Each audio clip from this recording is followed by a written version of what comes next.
Di sini, gue pengen bahas tentang yang namanya sistem perbudakan modern. Kalian kira perbudakan tuh udah hilang? Zaman di Roma dulu, zaman di ancient Greece dulu. Itu praktik yang sudah ribuan tahun lamanya. Tapi ini menurut gue perbudakan tuh belum hilang. Cuman berganti aja formatnya. Kalau kita lihat secara definisi ya, perbudakan itu adalah praktik pemaksaannya suatu manusia untuk melakukan pekerjaan yang dia nggak mau atau pekerjaan berat yang dia nggak mau. Tapi di sini gue pengen kalian coba untuk mikir, apakah menurut kalian banyak orang dengan gaji UMR? Atau bahkan banyak waiter, karyawan itu yang gajinya di bawah UMR? Apakah kalian yakin karyawan-karyawan itu semuanya disejahterakan dan gak ada yang dieksploitasi? Gue yakin banyak dari karyawan-karyawan itu yang justru dieksploitasi. Mereka terpaksa untuk kerja. Di sini gue tekanin, kata kuncinya adalah terpaksa. Terpaksa kenapa? Mereka harus bayarin kuliah adiknya. Mereka harus biayain orang tuanya. Mereka harus bayar cicilan-cicilan. Padahal mereka sebenarnya nggak mau kerja yang mereka lakukan. Tapi mereka terpaksa untuk kerja dengan upah yang sangat amat kecil. Nah sekarang kalau gue tanya ke kalian, apakah itu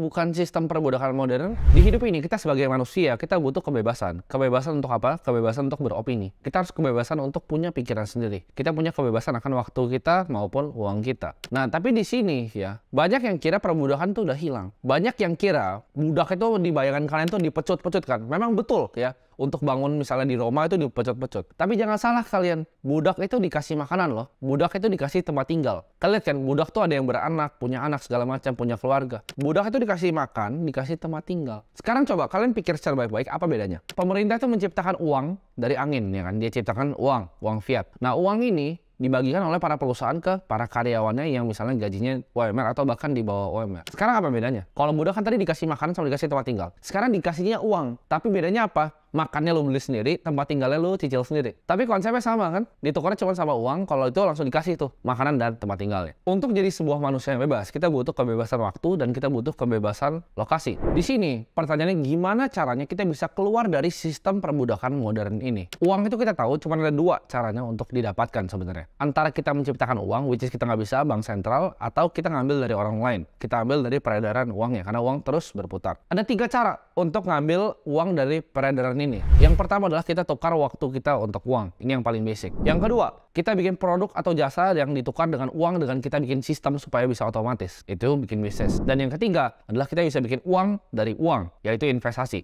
Nah, banyak yang keliru. Orang bilang, oh kita investasi supaya untuk jadi kaya. Salah. Itu tadi nggak akan pernah bisa jadi kaya ya. Kalau cuma nabung uangnya sedikit-sedikit. Bikin uang dari uang itu hanya untuk orang-orang kaya sebenarnya. Untuk bikin orang kaya jadi super kaya ya. Bukan dari miskin jadi kaya dengan uang bikin uang. Itu bukan game lo untuk bikin uang jadi uang. Game lu tuh di dua yang pertama. Antara tukar waktu lu untuk uang atau bikin produk atau jasa dengan ditukar dengan uang. Kalau belum nyampe level ketiga, jangan masih uangnya sedikit mau bikin uang dari uang. Itu salah. Di sini gua akan bahas yang paling simpel, yaitu kita tukar waktu kita untuk uang. Ya. Lu kerja sekian, misalnya ngedit video untuk dapat gaji. Nah, tukar waktu dengan uang, itu main problemnya di mana? Adalah waktu kita terbatas. Kita butuh makan, kita manusia butuh makan, butuh minum ya. Kita butuh tidur, butuh istirahat. Tidur aja rata-rata tuh 6 sampai 8 jam. Jadi kita cuma dikasih 24 jam nih sama Tuhan waktu. Lu mau tukar semuanya untuk kerja atau gimana? Selama lu masih tukar waktu lu untuk uang, lu gak akan pernah bisa jadi kaya. Di sini bakal ada yang coba untuk debatin gua ya. Dibilang, oh saudara gua bisa kok tukar waktu untuk uang jadi kaya. Dia kerja di consulting firm gitu kan, Big Four accounting firm, keren ya kan. Dia dari awal terus dia merintis, lebih tinggi lagi skillnya lalu dapat uang lebih banyak lagi. Betul, lu bisa tingkatin apa faktornya? Karena waktunya terbatas ya kan. Lu tukar waktu untuk uang, waktunya terbatas. Nah lu bisa tingkatin value lu di dalam nuker itu ya. Jadi value lu ditingkatin lagi supaya tukar waktu untuk uangnya, waktu lu lebih mahal. Nah itu bisa dengan gajinya lebih tinggi, ya waktunya lebih mahal. Tapi sama aja, waktu lu tetap terbatas. Tetap ada time constraint-nya. Mau setinggi apapun value-nya. Misalnya lu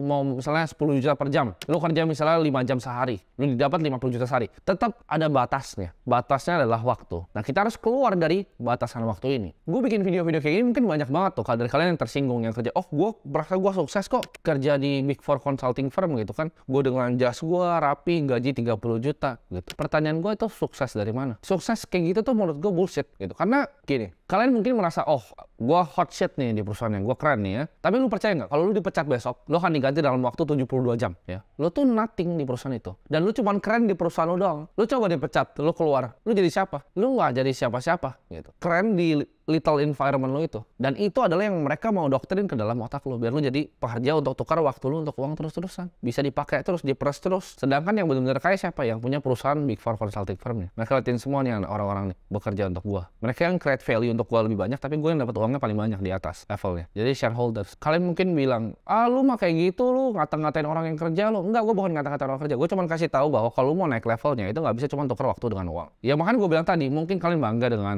jas keren kalian ya kan, dapat BMW dari kantor seri 3. Nggak ada kerennya kok. Gue pernah kok lihat Jablay dipelihara gadun tuh dapat BMW seri 3. Jadi nothing special. Nah, game yang disetting di dalam hidup ini memang itu tidak adil. Jadi kalau kalian nggak ngerti hal-hal ini yang gue kasih tahu, ya kalian mulai sok pintar, gue nggak mau dengerin dia, itu serah kalian gitu. Tapi gue kasih tahu aja game itu nggak adil. Gue juga main game ini gue ngerasa nggak adil. Ini kayak kita main catur tapi dicurangin, ditukar-tukar gitu piece-nya. Tapi fungsinya adalah kita cari best possible move. Kita cari posisi terbaik walaupun kita dicurangin. Nah, posisi terbaiknya adalah bukan di kuadran yang pertama, tapi yang kedua atau ketiga. Antara jual produk dan jasa untuk dapat uang, atau yang ketiga bikin uang dari uang ketika yang kedua sistemnya udah jalan. Jadi dari zaman dulu itu selalu ada leverage ya. Jadi leverage paling utama adalah waktu orang. Jadi kalau lu skip ke nomor 2, lu manfaatin yang orang-orang di nomor 1. Waktu orang lu tukerin buat duit lu, tapi lu yang paling banyak dapat duit, itu adalah gamenya. Jadi kita pakai waktu orang untuk dapat duit untuk kita. Jadi mereka yang kerja buat kita bisa santai-santai. Buat kalian yang mikir bahwa pemerintah akan bantu kita, ya kan, pernah nggak sih lihat orang demo? Lu pernah lihat orang kaya demo nggak sih? Nggak pernah. Mereka mau turun ke jalanan panas-panas. Yang demo pasti apa? Orang miskin. Kenapa? Karena mereka berharap dengan pemerintah mengubah sesuatu, hidup mereka akan berubah. Tapi kita tahu hidupnya nggak akan pernah berubah. Pemerintah doesn't give a fuck about you gitu. Cuman lu yang bisa bantu diri lu sendiri. Pemerintah nggak akan ngapa-ngapain. Lu akan bilang, oh UMR naikin dong, UMR naikin. Kenapa nggak tingkatin skill lu aja sih? Kenapa sih tunggu UMR naikin? UMR naikin juga cuma berapa? Terus senang banget gitu begitu UMR naikin. Terus kenapa gitu? Lu bisa bikin 1000 kali kok dari UMR kalau lu ngerti ininya nih, di atas ini. Ini gua kasih contoh ya di Amerika ya, bahwa pemerintah nggak akan bantu lu. Waktu COVID semua orang bilang, oh thank you Joe Biden dikasih 1.400 US dollar. Oh thank you stimulusnya. Coba kalian pikir. Kan kalian tahu nih kan, gue udah pernah bahas sering tentang inflasi, bahwa waktu itu ada inflasi. Sama, kalian semua kan mikir gitu juga. Orang Amerika yang dapat 1.400 dolar, apa yang mereka lakukan? Antara dua kan, dipakai untuk belanja, sama dipakai untuk investasi. Dua-duanya yang mereka lakukan adalah bikin orang kaya tambah kaya. Dia belanja misalnya beli tisu toilet, beli apa? Yang punya tisu toiletnya tambah kaya. Terus dia bilang, oh enggak kok, gue nggak belanja, gue nggak orang bodoh, gue beli saham gitu. Gue beli saham Amazon, naik 30% saham Amazon. Dan saham-saham yang lainnya banyak yang naik waktu itu COVID. Karena dibeli sama siapa? Dibeli sama orang-orang yang dikasih 1.400 dolar itu kan. Tapi yang makin kaya apakah kalian? 1.400 dolar yang kalian taruh 30% di Amazon itu berapa? Sedangkan Jeff Bezos ya, dia di atas yachtnya sama cewek. Happy banget dia. Lu kasih uangnya ke dia, lu beli saham perusahaannya dia. Jadi antara lu beli saham perusahaannya dia, orang kaya makin kaya, lu beli produknya orang kaya makin kaya. Jadi lu belanja di Amazon dia tambah kaya, lu beli saham Amazon dia juga tambah kaya. Gamenya memang nggak adil. Gamenya nggak adil dan kalian harus tahu hal itu. Kalian beli rumah, cicil. Yang kaya siapa dari cicil? Ya banknya lah. Masa kalian yang kaya? Banknya kasih uang fresh ke siapa? Ya developer properti. Dikerjain lu sama developer properti. Bilang, oh rumah tuh investasi. Rumahnya belum jadi, baru cuma jualan brosur. Dia baru beli tanahnya. Lu beli, baru dia bangun. Dia nggak? Asik kan? Jadi developer. Bahkan belum jadi apartemennya. Udah jualan brosur. Mereka tuh bisnisnya apa? Jualan brosur. Coba kalian bayangkan beli perumahan yang belum jadi gitu. Karena diiming-iming harga akan naik. Di mana itu logikanya? Terus kalian udah cicil lagi. Udah mulai cicil. Dibilangnya cicilan developer. Dia jadi banknya juga dapat uang dia. Dapat cash flow, bisa bangun rumahnya. Orang modalnya cuma setengah atau seperempat dari uang yang kalian kasih kok. Itu ibarat ya, pemerintah Amerika nih. Gue sebut yang Amerika aja. Kalau ini Indo agak bahaya deh. Gue sebut yang Amerika aja. 1.400 dolar itu dikasih itu. Itu ibarat budak nih semua nih. Lu kasih uang jajan. Terus uang jajan itu budaknya pakai, ya dia ambil sama budaknya. Dia balikin lagi ke teman-teman yang ngasih uangnya. Lu sebaiknya nggak sih? Dia antara beli produk, dia beli saham. Itu balik lagi orang kaya. Balik ke teman-temannya Joe Biden lagi. Gitu. Sama di Indonesia juga gitu. Tapi kalian coba pikir sendiri ya. Kan gue kasih contoh tuh di Amerika. Di Indo juga begitu formatnya. Tapi yang mana? Pikir sendiri. Di sini sebenarnya gue tuh sadar udah lama ya. Akan semua sistem ini tuh banyak scamnya gitu kan. Cuman gue paling sadar tuh waktu gue sekolah. Gue tuh pas sekolah ya. Gue bukan orang bego di sekolah. Nilai gue tuh pas SMP bagus. Tapi begitu masuk SMA, gue bukannya nggak bisa akuntansi. Tapi sengaja aja gue bikin jelek nilainya. Gue malas aja kerjainnya. Nggak gue isi soalnya. Karena gue di situ gue habis usaha. Gue datang sekolah kan. Gue lihat ini soal apaan. Ini fungsinya apa. Coba belajar ini. Gue pikir ini scam semua. Terus gue selalu dimarahin sama orang tua gue dan dimarahin sama guru. Dua-duanya selalu bilang ke gue gini, kalau lu nggak sekolah dengan baik ya, lu nggak sekolah dengan baik, lu nggak sekolah pintar, lu mau jadi apa sih? Selalu dibilang, mau jadi apa sih, mau jadi apa sih, mau jadi apa sih? Tapi gue tahu mereka tuh semua bohong, ya, karena itu sistemnya scam. Apa yang gue belajar di sini, dibilang kalau lu nggak sekolah nggak akan sukses, kalau lu nggak kuliah dengan GPA yang baik, kalau IP lu nggak bagus, terus susah cari kerja. Ngapain cari kerja? Kenapa nggak bikin pekerjaan untuk lapangan kerja untuk orang lain? Ngapain cari kerja? Orang bilang, oh tapi nggak ada modal. Modal tuh hal terakhir yang lo butuh. Gue bikin bisnis nggak ada yang pakai modal, sama sekali nggak ada yang pakai modal. Gue pernah jualan buku sulap pas SD, itu nggak ada modalnya. Modal tuh hal terakhir. Kalau kalian punya bikin bisnis nih, kalian jago nih, lu bikin aja. Misalnya sekarang kan banyak tuh startup yang dibikin tanpa modal presentasi kok, tapi punya otaknya atau enggak kalian buat fundraise itu, ngerti nggak kalian untuk seed round gimana, angel round itu kalian bikin cap table kayak gimana, buat pre-seed nanti seed ke series E, kagak ngerti kalian. Bilang lagi, oh bisnis tuh gak ada modal. Tuh lu goblok aja, bisnis gak ada modal. Gue tuh pikir ini scam ya, pas gue di sekolah gitu kan. Gue kan kadang suka makan ya, gue suka makan. Gue makan di restoran. Jadi gue waktu itu makan di restoran yang menurut gue waktu itu cukup lumayan bagus lah. Gue waktu itu lihat harganya, wah gila ini, mahal banget, 100.000. Pokoknya akhirnya gue keluar 100.000 lah itu uang. Gue liat meja-meja sebelah gue, itu bener-bener pesan tuh kayak nggak otak gitu. Pesan wine, buka ini, buka itu, buka ini. Mereka bahkan pas bayar bill ya, gue tuh bayar bill gue liatin ya, apakah ini ada yang kurang. Oh pas bayar, makanan gue 100.000. Ya kita patungan sama teman-teman waktu itu. Gue bayar 100.000. Gue liat bilan di sana. Itu dia main cuman kartu dikasih aja. Terus di masa cek dia kayak nggak mau cek gitu. Dia bahkan nggak lihat harganya. Dia pesan wine, pesan apa. Gue pikir ini orang pasti lakuin something yang beda nih gitu. Dia berhasil keluar dari sistem perbudakan yang gue ada sekarang. Kalau gue terus kayak gini, gue terus sekolah jadi mau jadi orang pintar, gue jadi budak nanti, ya kan? Karena semua orang pintar kerja sama orang kaya. Bingung gak kalian? Coba kalian pikir, yang pintar-pintar di sekolah kalian banyak kan jadi apa? Kan banyak kan kerja sama orang. Jadi jangan masukin doktrin itu dari sekolah, dari media yang ditanamin ke otak kalian, ya dari apa yang kalian dengerin di radio. Itu kalian coba diprogram sama mereka.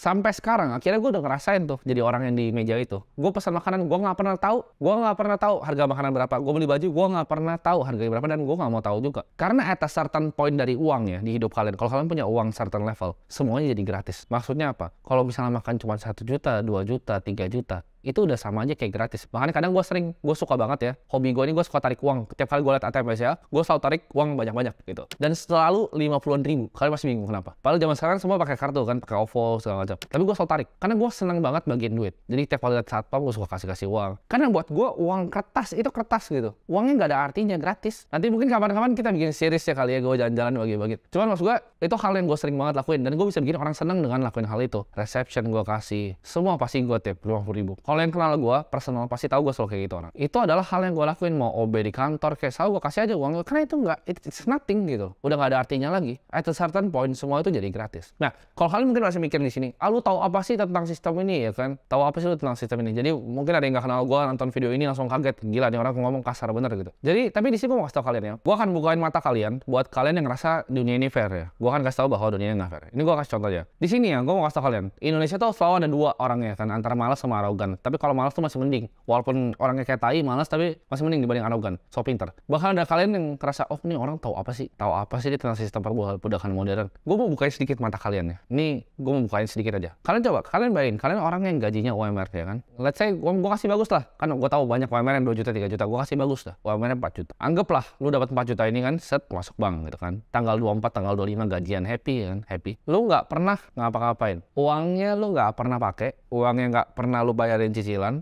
Uangnya nggak pernah kalau kasih orang tua, uangnya masukin aja dalam bank 4 juta. Anggaplah lu manusia hebat gitu, nggak perlu makan, nggak perlu, lu bisa terbang gitu ke kantor gitu, nggak usah keluar uangnya 4 juta. Lu buat beli jam yang gue pakai aja nih, ini nggak terlalu mahal, ini murah. Lu butuh 5 tahun, 5 tahun nggak makan nggak minum, ya 5 tahun. Waktu hidup lu buang. Nah kalau ini di belakang ini, nah ini 5, 7, 11 nih. Kalau ini 45 tahun, jadi cuma dua ini dari beberapa koleksi jam gue. Itu lu perlu 50 tahun buat kerja sebagai orang yang gajinya UMR. Apakah itu adil? Nah kalau belum terbukain mata lu, masih arogan gitu. Coba bedanya apa? Gue umur 23 tahun. Kalian lebih tua yang nonton ini. Atau bahkan lebih muda. Bahkan seumuran. Nah kalau kita seumuran, lu 23, gue 23, kenapa gue bisa kayak gini ya? Pakai jam yang orang UMR perlu 50 tahun buat kerja, dan lu hidupnya masih kayak gitu ya, masih nonton TikTok, main game. Kenapa? Bedanya apa? Ini bedanya. Apa yang gue tahu sama apa yang kalian tahu. Jadi uang itu adalah apa yang kalian tahu. Kalau apa yang kalian tahu cuma bikin kalian di situ, level lu cuma di situ. Apa yang gue tahu beda nih di sini nih. Ini yang di wire di otak gue beda nih sama kalian. Itu yang bisa bikin beda. Jadi gimana caranya untuk level up hidup kalian, level up ini? Kalau lu ngerasa hidup lu sampah karena informasi yang diajarin ke orang tua lu, diajarin guru-guru lu, diajarin media yang masuk otak lu itu adalah sampah. Keluarin, buang semua, fresh gitu. Jangan jadi orang arogan mikirnya, oh gue tapi tahu, oh lu kuburan lu sama nanti sama gue. Nggak sama. Jadi jangan lakuin hal itu. Gimana caranya kita bisa keluar buat punya pemikiran ini ya? Paling gampang adalah cari koneksi. Kita semua tahu, lu bahkan diajarin sama mak lu. Kita kalau mau sukses, cek 5 teman terdekatmu. Lu semua tahu, tapi lu masih bergaul sama pecundang. 5 pecundang ya. Jadi 5 pecundang, lu orang keenam nih, lu pecundang juga pasti. 5 ngerokok, 1 kagak, 1 bakal ngerokok. Ya kayak temen gue juga gitu, gue juga ada punya temen nih dari SMA berempat, 1 nggak pernah ngerokok, main sama kita terus rokok juga dia gitu, sama ya. Tapi kalau kita semua bikin duit, kita semua nih sama-sama tiap hari mikirnya gimana cara bikin duit, gimana cara bikin duit, lu akan pasti dapat duit, percaya nggak? Lu nggak ngerti kopi nih, lu ngobrol sama barista terus 3 bulan, temen lu barista semua, lu bakal bisa bikin V60, lu bisa bikin manual brew, lu bisa bikin Vietnamese drip, Japanese drip. Kenapa? Karena lu ngomong sama orang bikin kopi. Sama kalau lu ngomong sama orang bikin uang, lu akan ujung-ujungnya pasti bikin uang. Kalau lu bergaul sama pecundang, lu pasti akan jadi pecundang. Nggak ada salahnya nih hidup ini buat bilang, oke, ke teman gua nih, ke teman tongkrongan, kita on a different life path gitu. Gue mau hidup yang ini, lu pada masih mau begini. Ya udah kita nggak bisa main lagi. Ya itu nggak ada salahnya. Oh gue mau level up gitu. Nah gimana cara carinya? Kalian carilah. Udah misalnya paling bego ya caranya. Kalian cari misalnya seminar properti atau apalah investasi lah. Cari yang 50.000 gitu, 25.000. Datang aja gitu. Jadi jangan jadi orang arogan. Lu duit kagak punya, lu lihat orang bikin seminar kayak aduh ini nggak penting. Datang aja. Cari seminar siapa, kayak gue gak peduli orangnya, motivator kayak siapa, datang aja. Di situ kalian lihat orang-orang yang mau berkembang, datang aja ke seminarnya. Ngobrol gitu, bro lu ini apa. Daripada lu cuma di rumah, main TikTok, nongkrong juga cuma gak jelas, kopi hitam sama rokok. Ngapain? Ngomongin yang gak jelas, ngomongin cewek. Datang coba ya. Jadi jangan jadi orang arogan mikir, oh dia gue lebih pinter dari dia. Selalu lu masih miskin aja udah arogan gitu. Jadi kita harus punya kemampuan untuk mengisi otak kita dengan hal yang penting. Kalian butuh koneksi orang-orang yang di atas kalian juga. Gimana caranya? Dengan punya value diri kita sendiri. Semua orang bilang, kok gimana caranya lu jadi mentor gue? Gue gak mau jadi mentor lu gitu. Ini gue pakai ini aja nih jadi mentor lu ya. Jadi dari sini gue bisa ke banyak orang. Tapi kalau satu-satu, apa yang lu mau kasih ke gue? Lu bisa ngapain buat hidup gue? Kecuali lu datang gini, kok gue bisa bikin video lu lebih bagus nih, contohnya ya. Kok atau misalnya gue bisa bantu perusahaan lu yang A begini, perusahaan lu B begini. Silakan ayo kita ngobrol gitu. Tapi kalau lu cuma datang gitu, kok gue mau belajar, lu belajar apa? Belajar apa lu dari gue? Jadi kasih value-nya dulu ya, kasih value-nya dulu baru orang bisa ngeliat lu. Kalian belajar lah, mau keluar dari sistem perbudakan, belajar tentang uang,